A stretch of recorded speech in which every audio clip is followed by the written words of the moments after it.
Good morning 7th class students. कल मैंने जो आपको कुछ वर्ड मीनिंग दिए थे डू यू नो में से उनके हिंदी मीनिंग आपको ढूंढने के लिए कहा था। जिन बच्चों ने ढूंढे हैं बहुत बढ़िया बेटा। कुछ बच्चे हैं जिनको नहीं मिले होंगे, कुछ ने ढूंढे ही नहीं होंगे, तो उन सभी के लिए मैं आज ये बता रही हूँ। आगे से ध्यान रखिएगा, ये सोचें कि मैडम अगले दिन बताएंगे, ढूंढे ही ना, ऐसा नहीं है करना है। ढूंढना है आपको, डिक्शनरी यूज़ करनी है, फ़ोन यूज़ करिए और इनकी हिंदी मीनिंग्स ढूंढने की कोशिश करिए। सीखेंगे आप कैसे हिंदी मीनिंग्स ढूंढते हैं। तो आज तो मैं आपको बता रही हूँ, देखिए बेटा, ओवर एक्सपोजर क्या है बेटा? ओवर एक्सपोजर, इसकी हिंदी मीनिंग है अधिक अनावरण, अधिक अनावरण। फिर देखिए अल्ट्रा वायलेट, इसकी है पैरा मैग्नी। आप बुक में भी लिख सकते हैं बेटा। फैटिग्यू, थकान, फैटिग्यू, थकान। नेक्स्ट वर्ड माइल्ड डिजीजनेस, हल्का सिर चकराना, हल्का सिर चकराना। अब आ जाइए पिगमेंट पे बेटा। पिगमेंट मीन्स रंग। अब नेक्स्ट थर्ड लाइन पे आइए, इसमें एब्जॉर्प्शन, अवशोषण, एब्जॉर्ब करना यानी अवशोषित शोषण करना। फिर नेक्स्ट है फ्लोरेसेंस यानी प्रतिदीपित, प्रतिदीपित। फॉस्फोरेंस, शकुर दीपित, शकुर दीपित। ल्यूमिनेसेंस, चमक, ल्यूमिनेसेंस, चमक। अब आप अपने आज के टॉपिक पे आइए बेटा।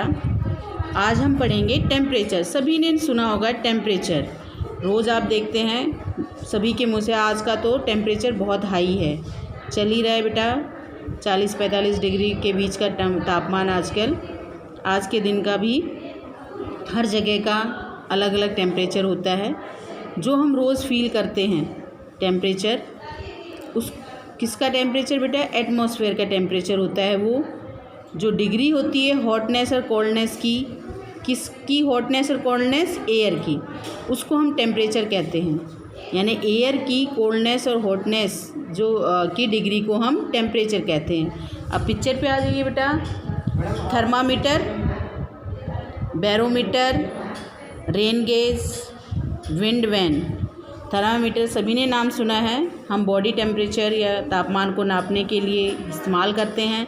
बैरोमीटर में हम एटमॉस्फेरिक यानी वायुमंडलीय दाब को मापते हैं। और measure the amount of rainfall यानी रेनफॉल के अमाउंट को मेज़र करने के लिए रेन गेज होता है। विंड वैन से हम शो करते हैं विंड की डायरेक्शन। ये सारी चीज़ें क्या है बेटा? वेदर इंस्ट्रूमेंट है। क्या है? Weather instrument. तो आपसे एक क्वेश्चन पूछा है वेदर इंस्ट्रूमेंट के नाम बताइए, तो आप क्या बताओगे? Thermometer, barometer, rain gauge, wind vane. और इनका यूज़ इनके नीचे दिया गया है। अब हम नेक्स्ट पैराग्राफ पे चलते हैं बेटा। टेम्परेचर क्या है ये तो हमने देख लिया कि एयर की जो हॉटनेस और कोल्डनेस की डिग्री होती है उसको हम टेम्परेचर कहते हैं। अब टेम्परेचर एटमॉस्फेयर में जो टेम्परेचर होता है वो ना केवल डे नाइट में ही चेंज होता है, लेकिन सीज़न टू सीज़न भी होता है बेटा टेम्परेचर चेंज। आपने देखा होगा समर हॉटर होता है, ठीक है। कंपैरेटिव डिग्री है बेटा इसमें, किसकी तुलना में? विंटर की तुलना में। सर्दियों की तुलना में गर्मियाँ गर्म होती हैं, गर्मियों में गर्मी होती है, ये महसूस आप अभी कर रहे हैं। सर्दियों में ठंड होती है। तो ये सर्दी और गर्मी क्या है? समर और विंटर 2 सीजन्स हैं। तो डे नाइट का ही टेम्परेचर नहीं चेंज होता है बेटा, आप सीज़न टू सीज़न भी टेम्परेचर को चेंज होते हुए देखते हैं। एक इम्पॉर्टेंट फैक्टर इन्फ्लुएंस करता है बेटा किसको? टेम्परेचर के डिस्ट्रीब्यूशन को। डिस्ट्रीब्यूशन मीन्स वितरण, जिसको हम कहते हैं इंसोलेशन, रोधन। लिख लीजिए इसकी हिंदी मीनिंग, रोधन। लिखा बेटा सभी ने? रोधन। तो ये क्या है बेटा? अंडरलाइन कीजिए, इम्पॉर्टेंट फैक्टर है। क्या है बेटा? ये इम्पॉर्टेंट फैक्टर है जो प्रभावित करता है टेम्परेचर के डिस्ट्रीब्यूशन को। इन्फ्लुएंस का मतलब होता है प्रभावित करना। तो इंसोलेशन का is the incoming solar energy. सूरज की जो एनर्जी है, आने वाली सूरज की जो एनर्जी है उसको हम इंसोलेशन कहते हैं। वो इंटरकैप्टेड हो जाती है अर्थ के द्वारा, ठीक है। The amount of insolation decreases, जो रोधन की जो मात्रा है वो डिक्रीज होती है। कहाँ से बेटा? इक्वेटर से लेकर पोल की तरफ। इक्वेटर टूवर्ड्स द पोल, यानी इक्वेटर से हम जब पोल की तरफ जाएंगे तो इंसोलेशन की जो अमाउंट है वो डिक्रीज़ होती जाती है। देयरफॉर इसलिए हम टेम्परेचर की जो डिक्रीज़ होता है सेम मैनर में, इसी तरीके से टेम्परेचर भी इक्वेटर पे हाई टेम्परेचर मिलेगा। जैसे जैसे हम इक्वेटर से पोल की तरफ जाएंगे तो तापमान भी कम होता जाता है, यानी पोल पे जाके तो बिल्कुल फ्रीज हो जाते हैं, बहुत ही ठंडा होता है, जमाव बिंदु पे रहते हैं, फ्रीज पॉइंट होता है। तो अब आपने समझ ही लिया why poles are covered with snow, क्यों बर्फ़ से ढके हुए होते हैं पोल्स, क्योंकि वहाँ जो इंसोलेशन की मात्रा है वो कम हो जाती है, टेम्परेचर कम रहता है, जिसके कारण से वहाँ स्नो पाई जाती है। अब आप देखिए, if the earth temperature rises to high, अगर पृथ्वी का टेम्परेचर बहुत ज़्यादा बढ़ जाए तो it would became too warm, तो बहुत गर्मी हो जाएगी। For some crops to grow, कुछ फसलों के लिए। जो सिटीज़ के टेम्परेचर होता है वो ज़्यादा होता है किसकी तुलना में बेटा? गांव की तुलना में। क्यों होता है? जो कंक्रीट है और जो मेटल है बिल्डिंग्स में, और जो एस्फल्ट है, एस्फल्ट की हिंदी लिखिए बेटा डांबर, डांबर की जो सड़कें हैं वो हीट अप हो जाती हैं कब? During the day.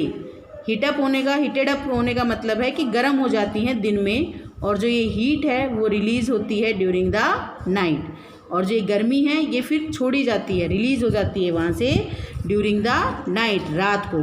तो इसलिए शहरों में गांव की तुलना में गर्मी अधिक होती है, यानी टेम्परेचर ज़्यादा होता है। गांव में खुला वातावरण रहता है और ना ही बिल्डिंग्स मेटल्स के, कंक्रीट और मेटल्स का इस्तेमाल होता है बिल्डिंग्स में इतना। और यहाँ जो डांबर रोड है, यहाँ गांव में कच्ची सड़कें होती है। आजकल तो ऐसा है नहीं कि सभी गांव में कच्ची सड़कें हैं, आज वहाँ भी है। तो इसकी वजह से गांव और शहरों के टेम्परेचर का अंतर भी कम होता जा रहा है। तो आज आपने क्या पढ़ा बेटा? वर्ड मीनिंग्स पढ़े, इनको लर्न कीजिएगा। उसके बाद हमने टेम्परेचर पढ़ा। आप आज का होमवर्क देखिए बेटा, डू यू नो रीड करना है, और साथ में जो एयर प्रेशर है, वायु दाब है, ये टॉपिक आपको घर से रीड करके आना है। ध्यान से रीड करिएगा और जो डिफ़िकल्ट वर्ड्स हैं उनको अंडरलाइन करके लाइएगा। तो कल जब मैं रीड करवाऊँगी आपको तो आप उसकी हिंदी साथ साथ लिखिएगा। थैंक यू बेटा।